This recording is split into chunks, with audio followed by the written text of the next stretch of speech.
Alright, so welcome back to the channel, guys. It is me, 8074. Today, guys, we'll be talking to you guys about the year in review for the U.S. men's national team. So, before we get started here, I want to talk to you guys about why you should be subscribed to this channel. So, there is a video that I did make, my channel preview, which I did discuss in depth of what the channel is really about. So, I highly recommend if you're new around it, please consider watching that video. It tells you pretty much everything. It's not too long, guys. It's like around like 4 minutes, I believe. So in that video, guys, we'll get a good insight of what the channel is really about. I'll probably put a video card and then just the annotations on the side. Okay, so just so you guys know, I do cover the U.S. men's national team a lot. I do cover their matches, match reviews, match previews, and I do have a huge passion for the national team. So please keep that in mind. Anyways, with that said, let's get back into the video. So let's discuss the U.S. is year 2020 because I gotta say this was a very dominant year, a very solid year for the national team, and I'm very happy with the national team performances. I think the performance that he put this year has to be some of the best performances we put out, best results we've seen in a long time for this national team because we know that this national team has been kind of underwhelming, when it comes to outside of the qualifiers and everything like that. And we just know the qualifiers competitiveness is not really as strong as other confederations. But as we've seen before with the 2018 coming into mind, we've seen that we cannot be as like arrogant and say, oh, we can just just cruise here, don't have to worry so much. There's no pressure or anything like that. There is pressure now, and there is pressure and everything like that. And now with all the national teams strengthening, especially the Central American teams, it's becoming a lot more difficult for the U.S. It's not as straightforward as many people are made to believe. So let's discuss the year in records. So I believe the U.S. played 22 matches. USA won 17. They drew 3 and lost 2 matches, which I believe on the grand scheme of things is actually pretty solid. It's actually a pretty solid year. And if you do the math here real quick, let's just do some math real quick. So if you do 17 divided by 22, that rounds to 77%. So that's around like a C, you know. And that's pretty solid. That's pretty solid. And like I said, guys, a lot of games were played this year, obviously, because of what happened last year with the whole pandemic thing and everything like that. So now we got a really good account of what this national team is about. So let's go and talk about the results. I think on the surface of things, I think the results for this year were amazing. I think the fact that the U.S. was able to achieve 77% um, win percentage is pretty awesome in the year 2021.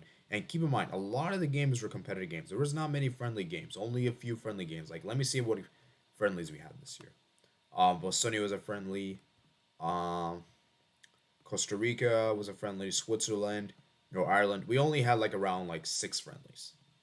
6 friendlies. Okay, 6 friendlies out of 22, which would mean that you have like around like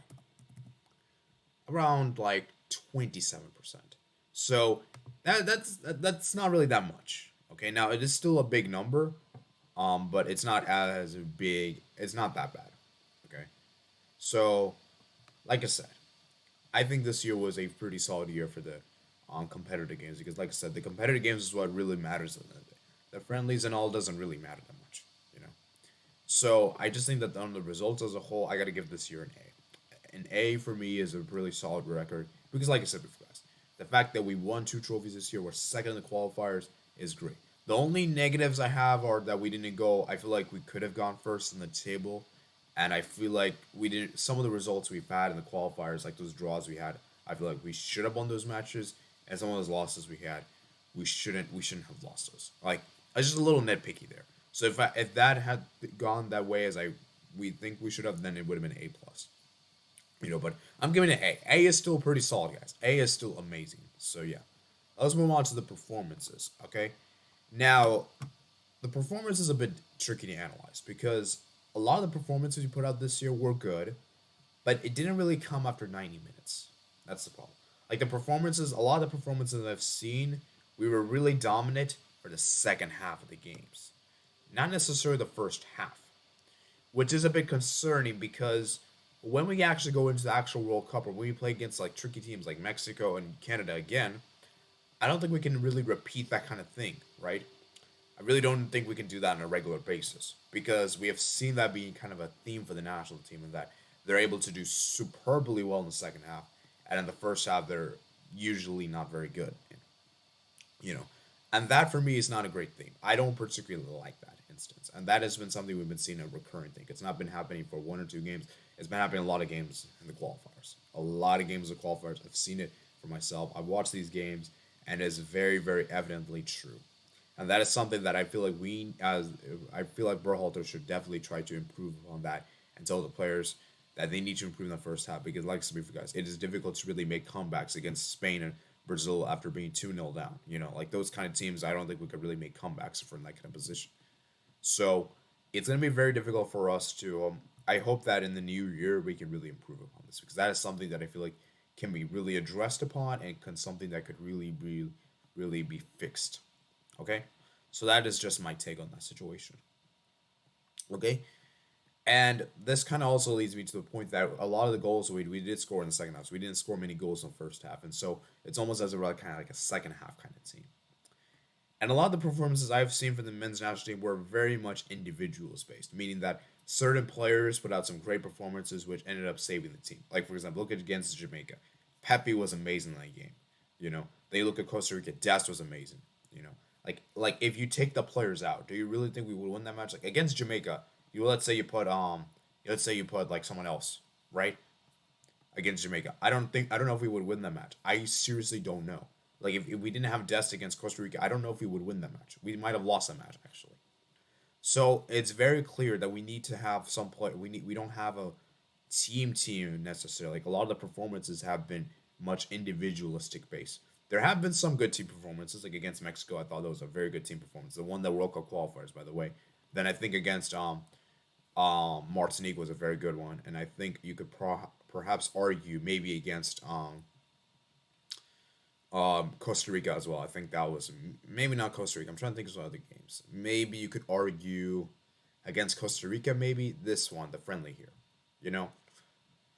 So, like I said, guys, there's not really been a lot of great team whole performances from first half and second half. There's not really been a lot of those kind of performances, and that for me is a bit worrying in the sense that it can be a bit better.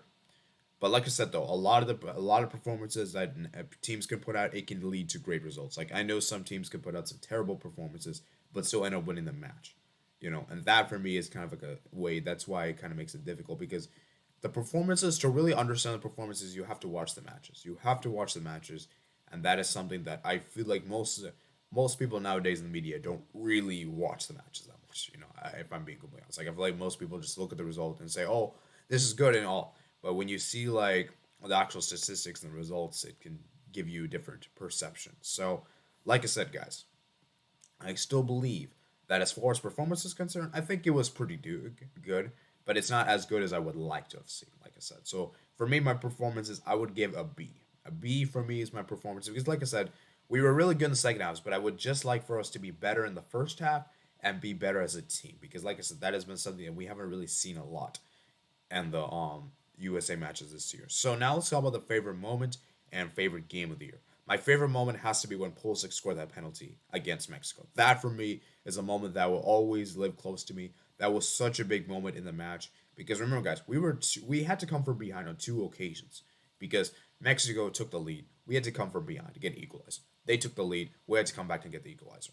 And it's so good to see Pulisic score a big penalty in a big match of the magnitude in a Nations League final because let's keep in mind, guys, if Pulisic didn't score that penalty, we would have gone to penalty shootouts.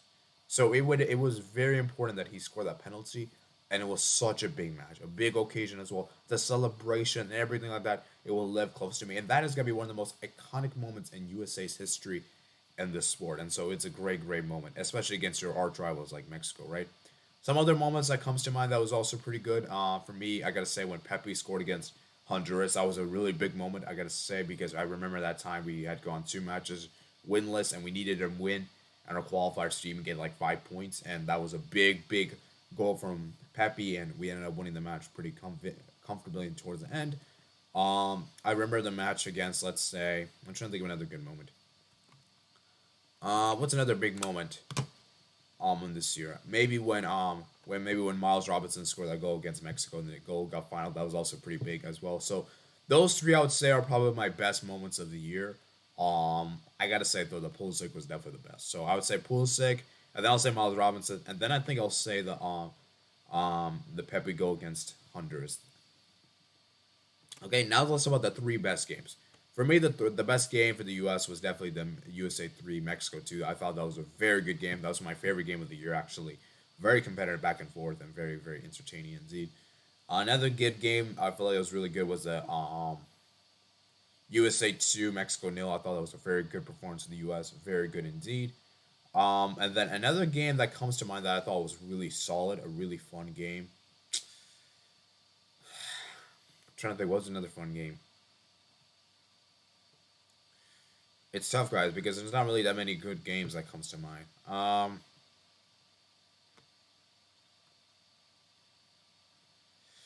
I don't know, man. I'm trying to think of some other games because, dude, this is tough.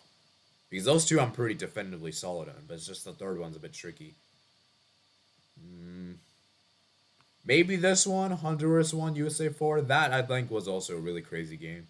So maybe that game I'll say just in third place. So yeah, I don't know. So that's pretty much my take on the year 2020. Like I said, guys, this was a very good year for the US. Very, very happy with the results, like I said, guys. And if you're new around here, I highly recommend you hit the subscribe button down below. I love the US men's national team. It's my national team for football. And if your national name is US men's national team, I definitely recommend you hit the subscribe button down below. Make sure you guys comment down your opinions, like this video as well. Make sure you guys also check out my me and my other plastic list in the description below. And I'll see you guys later.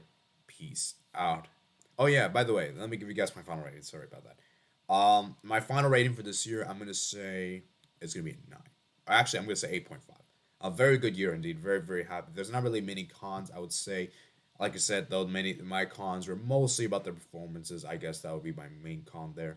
Like I said, I really wish we were more dominant in the first half than the second half, but that's just my take on that. So, like I said, though, a very, very solid year indeed, and let's hope that 2022 can even be better, you know.